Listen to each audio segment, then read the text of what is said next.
ఈరోజు బిఆర్ఎస్ పార్టీ కేసీఆర్ గారి నాయకత్వంలో ఎన్నో అద్భుతాలు సాధించింది. ఒకప్పుడు భారతదేశంలో ఏముండేదంటే బెంగాల్ ఆచరిస్తుంది, దేశం అనుసరిస్తుంది అనేవారు. కానీ కేసీఆర్ గారి చరిత్రను తిరగరాసిండ్రు. తెలంగాణ ఆచరిస్తుంది, భారతదేశం అనుసరిస్తుంది గొప్పగా 10 ఏళ్లలో చేసి చూపించారు కేసీఆర్. ఇదేదో పొలిటికల్ స్పీచ్ కాదు.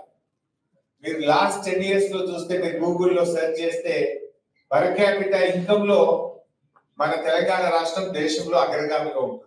పర్ క్యాపిటల్ పవర్ కన్జంప్షన్ లో ఇండియాలో మనం టాప్ 2-3 లో ఉంటాం. మన జిఎస్డిపి గ్రోత్ రేట్ లో ఇండియాలో ఏ స్టేట్ కూడా మన దరిదాపుల్లో కూడా జిఎస్డిపి గ్రోత్ రేట్ లో ఉండదు. ఎవ్రీ హౌస్ హోల్డ్, ప్రతి ఇంటికి స్వచ్ఛమైన త్రాగునీరు అందించింది కేసీఆర్ గారు. యాక్చువల్ గా మన ఎలక్షన్ మేనిఫెస్టోలో పెట్టలే, కానీ కేసీఆర్ గారు తనకు తానే డెడ్ లైన్ పెట్టుకున్నాడు. ఓ రోజు అసెంబ్లీలో మాట్లాడుతూ వచ్చే 3 ఏళ్లలో ప్రతి ఇంటికి త్రాగునీరు ఇవ్వకపోతే మళ్ళీ ఎన్నికల్లో పోటీ చెయ్యము అని చెప్పాడు కేసీఆర్. మా గుండెలు అదిరిపోయింది అసెంబ్లీలో ఉన్నాం, ఇంత ధైర్యంగా చెప్పాడు. ఎందుకంటే మనకంటే ముందు 60 ఏళ్ళు పాలించిన వాళ్ళు ఉన్నారు. 60 ఏళ్లలో చేయని పనిని 3 ఏళ్లలో చేస్తాను. ఒక మారుమూల గోండుగూడెం నుంచి హైదరాబాద్ నగరం వరకు ప్రతి ఇంటికి స్వచ్ఛమైన శుద్ధి చేసిన త్రాగునీరు అందిస్తాను. ఆ ప్రోగ్రాం పేరే మిషన్ అని ఒక ప్రోగ్రాం పెట్టారు. నిజంగా ప్రతిరోజు ఉదయం లేస్తే మనం కాఫీ టీ ఎట్లా తాగుతామో, కేసీఆర్ గారు ఉదయం లేవగానే 2 పనులు చేసేవాడు. పవర్, అసలు మనం బిఆర్ఎస్ పార్టీ అధికారంలోకి వచ్చినాడు రాష్ట్రంలో హైదరాబాద్ లో 4 hours పవర్ హాలిడే.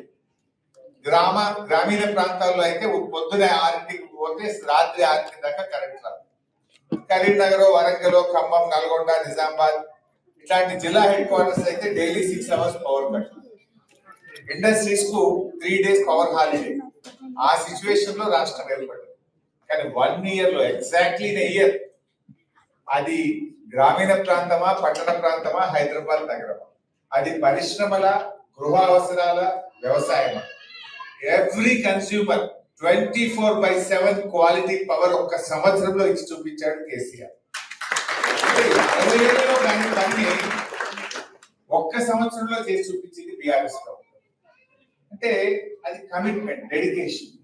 ఉదయాన్నే మనం కాఫీ తాగినట్టు కేసీఆర్ గారు పొద్దున్న లేవగానే ఇలా పవర్ డిమాండ్ ఎంత, ప్రొడక్షన్ ఎంత, what is the gap, how to meet it out, ఎంత పర్చేస్ చేయాలి అవసరమే. కానీ ఉదయాన్నే ఫస్ట్ తన ఐప్యాడ్ తీసుకొని పవర్ డిపార్ట్మెంట్ చూసేవారు, దెన్ మిషన్ భగీరథ ప్రోగ్రెస్ చూసేవారు.